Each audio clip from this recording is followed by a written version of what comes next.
du déconfinement. Donc effectivement, comme l'a dit Benoni, deux témoignages, et je vous retrouverai après. On avait fait une tentative qui a apporté de méditation autour de voilà, des questions de gestion de stress, et notamment dans cette période de redémarrage.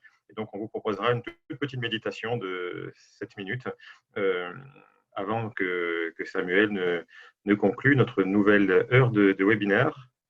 Donc, eh bien, écoutez, pour commencer, je laisse la parole à Philippe. Voilà.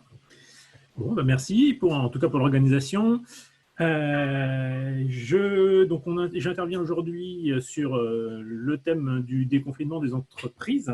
Donc, je vais tout d'abord commencer par présenter Enviroscope. Donc, on est une coopérative de conseil en environnement sous forme de scope, comme son nom l'indique. On a 13 ans, bientôt 14 ans maintenant. Le cœur de notre métier, c'est l'évaluation environnementale de plans, programmes et projets que vous connaissez sûrement mieux sous le nom d'études d'impact, qui sont des études qui sont obligatoires pour évaluer l'impact d'un projet sur son environnement et permettre aux différents services instructeurs de l'État de juger de la qualité du projet. À ce jour, on est 9 coopérateurs, bientôt 10 puisqu'on recrute en juin. On a profité de la période de confinement pour mettre en place un recrutement. Et sur les 9, bientôt 10 coopérateurs, on est 6 associés. La particularité de l'entreprise, c'est que comme on a créé cette entreprise suite aux difficultés financières d'une ancienne entreprise, on s'est juré de ne pas avoir de frais fixes, donc pas de local, pas de secrétaire, pas de personnel administratif, enfin rien du tout. Donc on s'est créé en télétravail, donc chacun travaillait chez soi. Et donc on s'est doté dès le début, donc il y a 13 ans maintenant, d'outils de coopération, de partage de fichiers, de synchronisation des PC. On peut travailler à plusieurs sur un même fichier Word ou Excel, etc. Enfin, voilà. On s'est organisé en différents groupes de travail pour l'administratif, pour chacun des projets. On a sur Skype en permanence, donc on a Skype sur un deuxième écran et on peut partager instantanément tous les différents éléments de projet. On a bien évidemment des ordinateurs portables, donc ce qui nous a aidé en l'occurrence pour le confinement. On verra pour le déconfinement ce qu'il en est. Et donc là, je voulais vous faire un retour sur un retour d'expérience sur notre protocole sanitaire qu'on a mis en place. Parce qu'effectivement, là, ça commence à nous peser. Donc, tout le monde, au départ, était volontaire pour revenir travailler au bureau. Parce que, comme pour vous, c'est un peu compliqué, un peu stressant, un peu oppressant. Donc, on s'est organisé dès l'annonce du confinement, nous, pour le déconfinement. Parce qu'on a continué à travailler peu ou prou quand même au bureau. Et donc, on a pu mettre facilement, on a pu, en tout cas, définir notre protocole de reprise à partir de cette expérience. On s'est aussi fondé sur les différents documents qu'on a récupérés ça et là au fur et à mesure de leur élaboration, donc le protocole national de déconfinement, le guide de recommandation sanitaire pour notre convention collective, nous on dépend de la convention Syntec, et puis les différentes fiches métiers qui ont été éditées au fur et à mesure. Donc il y avait travail dans un vestiaire, les fiches métiers, alors il n'y a pas le nôtre, mais il y a une fiche métier qui s'appelle centre d'appel. Si vous voulez, je pourrais vous, si vous ne l'avez pas, vous pouvez déjà par vous-même sur le site du ministère du Travail, il y a toutes les fiches qui ont été éditées, métier par métier. Donc ça peut être une bonne base de boulot. Donc nous, dès le début du confinement, ce qu'on a fait, c'est qu'on a fait un test en aveugle, où on avait un observateur et un cobaye, et on a regardé tout ce qui se passait dans une journée de travail. Donc on avait quelqu'un qui était chargé d'observer ce qu'on faisait, et puis une autre personne qui vaquait à ses occupations habituelles, ce qui a permis de nous de repérer tout ce qu'on faisait, tout ce qu'on touchait, avec qui on parlait, etc. Et donc de voir qu'on n'était pas du tout conforme à ce qu'il faudrait, parce que forcément, dès qu'on touche quelque chose, logiquement, il faudrait qu'on le nettoie, enfin voilà. Donc moi, ça m'est venu cette idée-là parce que j'en ai l'expérience. Dans une autre vie, j'ai travaillé à l'Institut Pasteur en recherche et je travaillais avec des sondes radioactives et ça m'est déjà arrivé de faire une contamination radioactive. Et quand on fait une contamination radioactive, on a son fameux compteur Gégère et on recherche dans le labo tout ce qu'on a pu tripoter pendant l'heure ou la demi-heure ou les 2 heures ou la demi-journée sur laquelle on ne s'est pas aperçu qu'on avait fait une contamination. Et je peux vous dire que voilà, on se retrouve très vite à tout nettoyer, c'est très compliqué. Et donc, moi, dès qu'on m'a parlé de virus, je me suis dit, bah, c'est pareil. Voilà. Donc, traçage de tout ce qu'on fait. Et pour chaque point qu'on avait noté, on a essayé de mettre en face des mesures, donc qui de nettoyage, d'interdiction, parce que finalement c'est un peu compliqué. Donc utiliser un réfrigérateur quand on est 10, ça veut dire le laver 30 fois par jour. Enfin, voilà, des choses qui sont tout à fait insupportables. Et puis aussi de noter tous les différents matériels à acheter, les différents affichages à faire pour le rappel des consignes. Donc, on a mis en place, par exemple, alors c'est pas très écologique, mais des distributeurs de savon automatiques de façon à éviter de les toucher, parce que c'est pareil, quand on touche le distributeur de savon, on le contamine. Donc, voilà, donc distributeurs de savon qui servent aussi, qu'on a trafiqué un peu pour distribuer du gel hydroalcoolique, parce que le savon, pour nous, c'est plus efficace et plus écologique, et il n'y a pas de perturbateurs endocriniens. Mais le gel hydroalcoolique, par exemple, quand on arrive au bureau, le premier truc qu'on peut faire, c'est effectivement se passer les mains au gel hydroalcoolique. Ça évite d'amener quelque chose de l'extérieur vers tout ce qui est à l'intérieur. Donc, le premier truc qu'on fait dès qu'on a passé la porte, c'est nettoyer la porte et puis, hop, gel hydroalcoolique.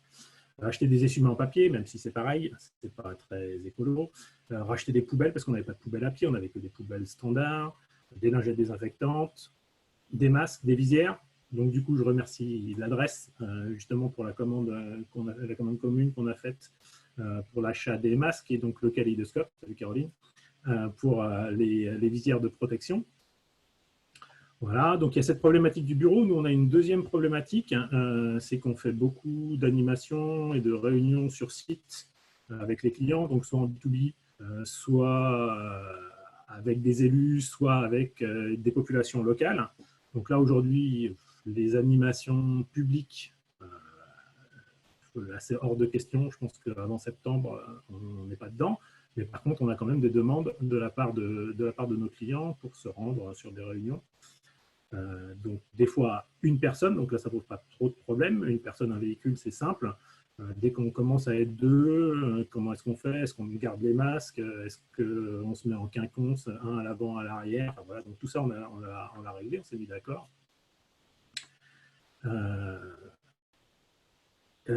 Comme le disait Patrick la semaine dernière, il y a 15 jours, il y a une chose qui était intéressante aussi, c'est de faire comprendre aux clients et de faire accepter la nécessité de la protection de nos salariés. Donc, on leur a expliqué notre protocole. Eux-mêmes ont parfois un protocole quand on travaille. Enfin, là, dans la tête, j'ai deux clients qui ont eux-mêmes un protocole en interne. Donc, voir si les deux protocoles sont cohérents en termes de protection.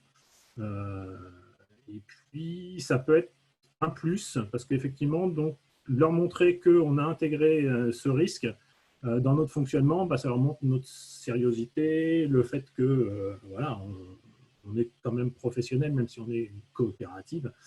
Donc, c'est assez, comme le disait Patrick, c'est vrai que c'est assez bien vu de la part des clients. Après, c'est vrai que de la part des collectivités territoriales, c'est un peu différent.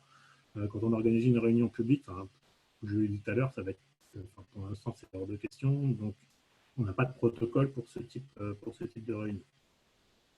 Ça a eu un impact aussi, c'est qu'on a remplacé certaines réunions en présentiel par du virtuel. Nous, c'est assez marrant parce que dans nos devis, on met toujours, pour tous nos déplacements, les équivalents en CO2 pour faire prendre conscience aux clients de l'impact d'une réunion.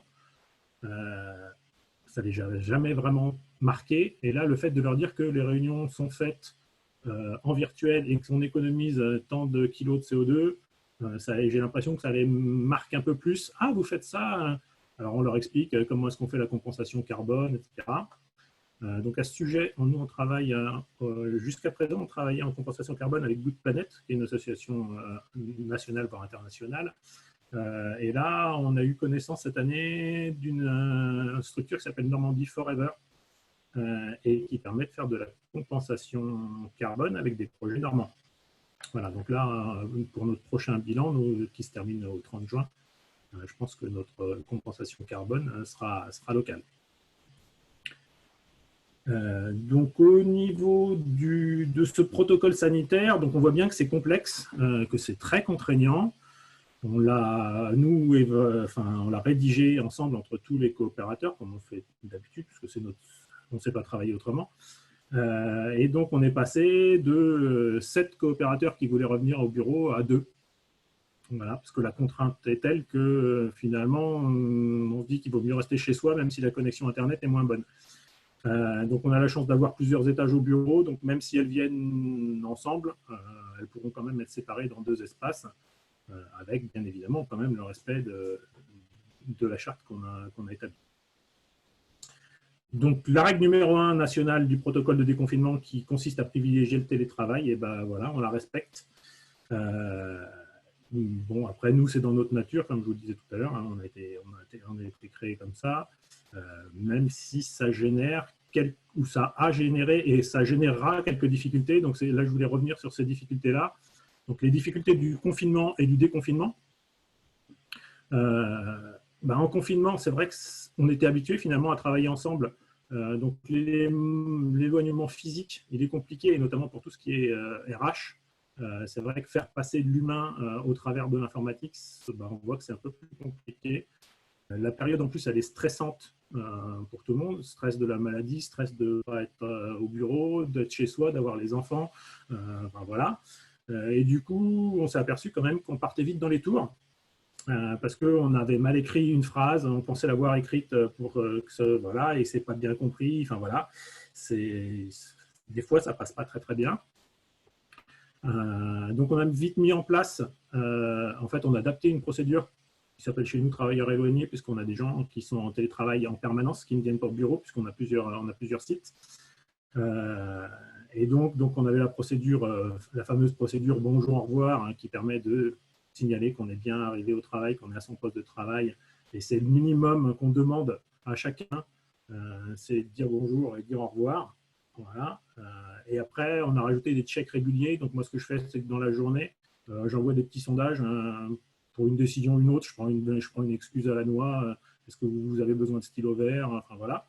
Et ça permet effectivement de maintenir le lien à minima, même si on s'aperçoit qu'avec le confinement, le lien il est beaucoup plus fort.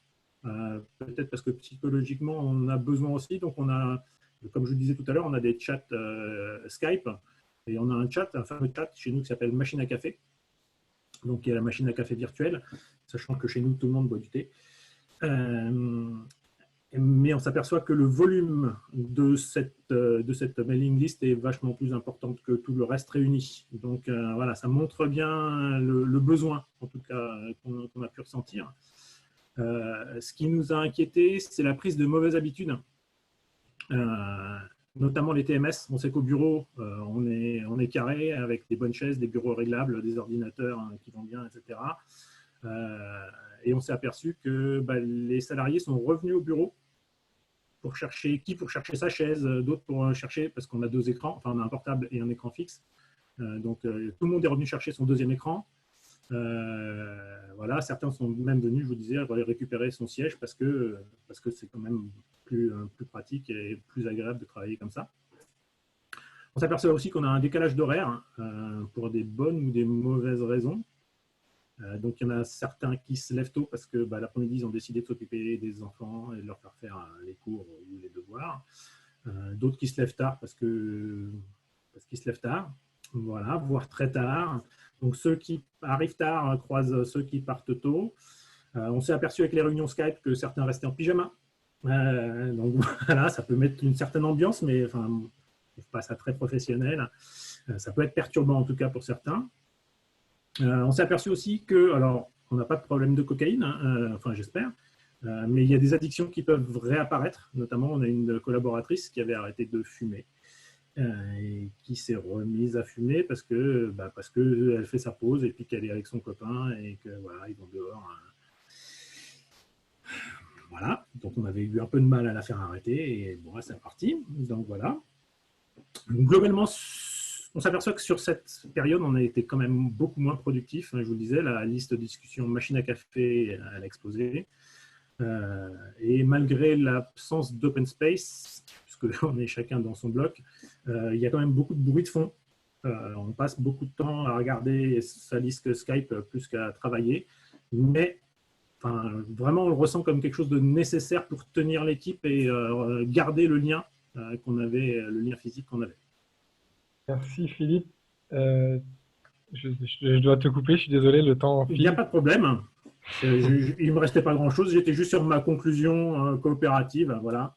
Donc, c'est vrai Tu peux dire qu'on est une phrase si tu veux. ouais, voilà, on est proche du fonctionnement d'une CAE, coopérative d'activité et d'emploi, pour ceux qui ne connaissent pas.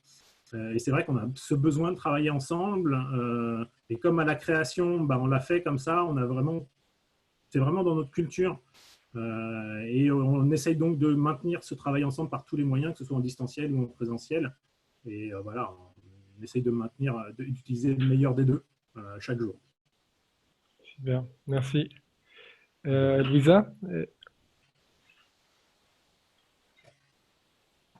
Vous m'entendez là? super. Super. Bon.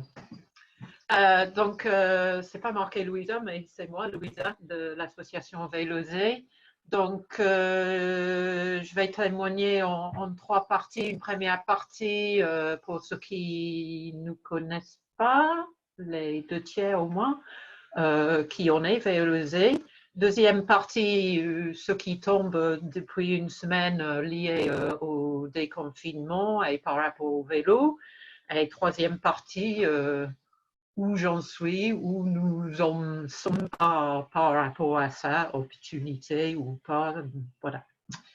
Donc, Vélozé, c'est une association qu'on a créée avec Ludovic, un mécanicien de Dieppe. On est basé le long de l'avenue Verte, c'est un piste cyclable qui fait partie du Paris-Londres, au nord de la Seine-Maritime. Avec un cercle proche, on a constitué une association avec une mission de démocratiser l'usage du vélo le long de l'avenue Verte, en proposant la solution Osons le vélo. Donc, on vise particulièrement un public non cycliste, des nouveaux cyclistes, des gens qui n'osent pas. Via le montage de partenariats avec les collectivités, les structures socio-éducatives, les établissements d'enseignement, etc. Sur deux axes d'activité, une activité atelier, collecte, remise en état et vente solidaire de vélos d'occasion, autoréparation et réparation de vélos. Et puis l'autre axe à l'extérieur de l'atelier, éducation, mobilité à vélo, des sorties, des sessions d'apprentissage, des voyages à vélo, etc.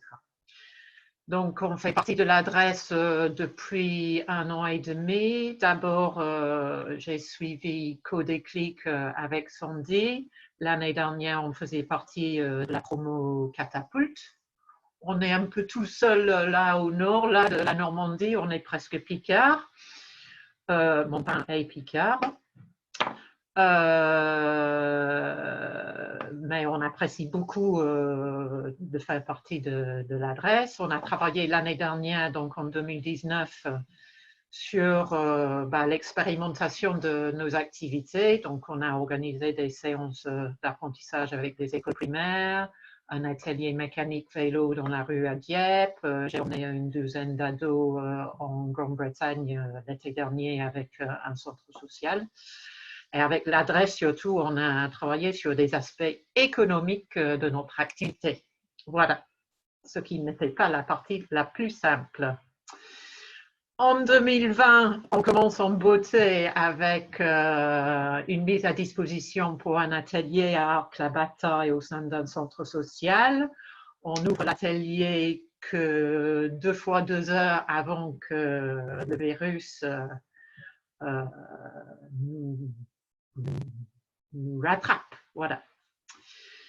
Donc, quand j'ai écrit le rapport moral de l'association il y a quelques semaines, il y a 3 semaines seulement, c'était un peu dans un contexte de confinement, mais en se disant qu'en 2020, on allait quand même prendre des opportunités comme on pouvait et surtout concentrer sur la mobilisation et la communication autour de Vélozé.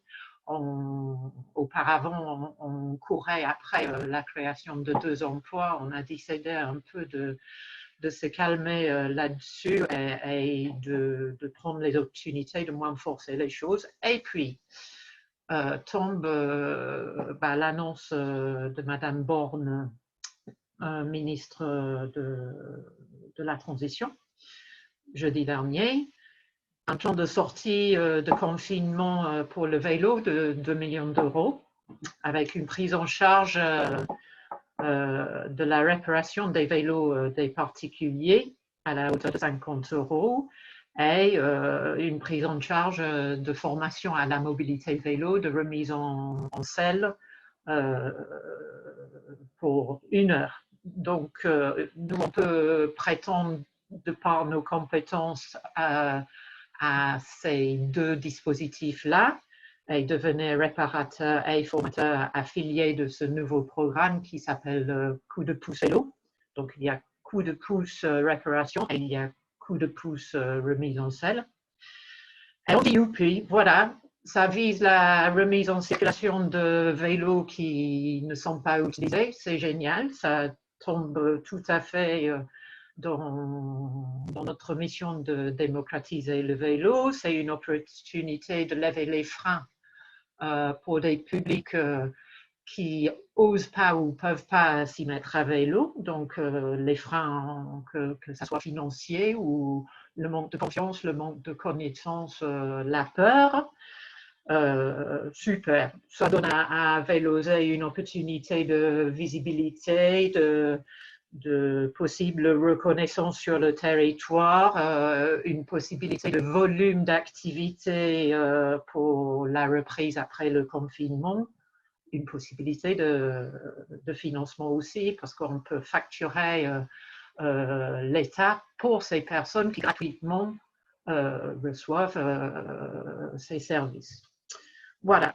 Et puis des questions éthiques. En situation de crise sanitaire, est-ce qu'on peut vraiment faire de l'auto-réparation, accompagner les gens à réparer leur propre vélo, ou est-ce qu'il va falloir qu'on se cantonne à la réparation pour ne pas être distancié? Est-ce que le coup de pouce vélo, ça va être accessible pour tout le monde? Est-ce que les gens ils vont connaître le dispositif? Est-ce qu'on ne va pas tomber dans un autre... encore une fois, comme pour les panneaux solaires ou les vélos électriques, c'est plutôt les personnes éduquées, bobos, etc., qui savent se disposer de ces coups de pouce. Des choses techniques et éthiques aussi autour le processus qui est proposé par le gouvernement, qui est imposé. Ça demande la géolocalisation de vélo et de donner son identité, son numéro de téléphone. Ça peut poser question. Bien sûr, il y a des questions économiques. Youpi, 50 € par tête de pipe, mais est-ce que ça va faire face à des frais quand même de proposer ça au grand nombre et aux personnes qu'on souhaite faire ça en travail de proximité. 1 heure d'apprentissage, ça ne rime pas à grand-chose, c'est plutôt des séances en parcours qu'on vise. Voilà, est-ce qu'on peut pouvoir affecter l'argent qui à la marge à partir de ce dispositif? Est-ce qu'on va pouvoir rémunérer les personnes qui travaillent bénévolement pour le moment? Est-ce qu'on peut constituer de l'équipement pour l'association, etc.? Beaucoup de questions. Et un énorme chantier de moyens, bien sûr. Là, on est hébergé dans un centre social, donc on est en train de voir si on peut accéder à l'atelier, si ça va être ouvert. Pour nous, dans un premier temps, pour le public dans un deuxième. On n'a pas encore de véhicule ni d'outillage. On utilise l'outillage de Ludo, le mécanicien. donc voilà, le matériel pose question. Bien évidemment, la première question qu'on voit, c'est la question du protocole sanitaire. J'en parle pas trop, mais parce que Philippe a pas mal parlé de ça, mais évidemment, la question, il y a une traînée. Quand on est en vélo, il faut être à 10 mètres maintenant pour éviter la traînée de gouttelettes, etc. Enfin bon, il y a, voilà, en atelier, il faut voir comment on fait pour l'équipement, le nettoyage, etc. Bon, tout ça. Voilà. On arrive au bout, Louisa. Je vais te demander de conclure rapidement une phrase. Oui, OK. Donc, la question maintenant, c'est qu'est-ce qu'on peut faire qui est intéressant sur la pérennité? On serait plutôt sur un scénario de considérer ça comme une campagne de sensibilisation, mobilisation, et que ça soit un espèce de cadeau de bienvenue à l'association pour de nouveaux publics pour le vélo. Et quand même, je vous invite tous à aller sur le site Coup de pouce une fois que c'est fonctionnel comme il faut, et à aller faire réparer vos vélos et vous former si vous avez besoin de vous former pour vous remettre à selle. En selle. Super. Merci, Louisa. Merci, Louisa, pour Vélosé et Philippe pour Enviroscope. Je vais vous envoyer dans les petits groupes de discussion pour continuer à échanger.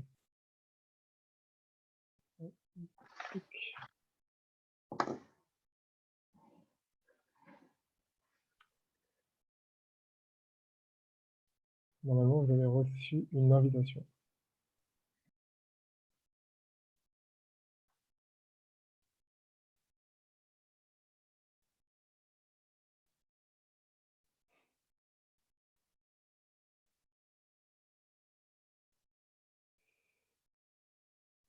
Alors, Thierry, qu'est-ce que tu... Décidément, Pierrick et Émilie, il me semble qu'il y a...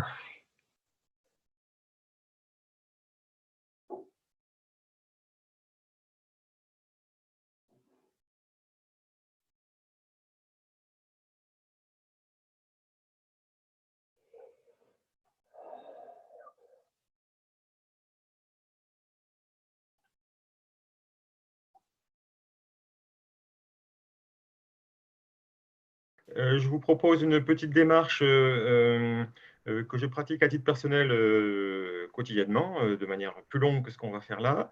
Pour ceux qui ne sont pas très à l'aise avec le lien au corps et tout ça, ne paniquez vraiment pas, il n'y a rien d'ésotérique dans ce que je vous propose. C'est juste, voilà, prendre juste un peu soin le temps de se reconnecter, notamment à son corps, effectivement, et de laisser venir les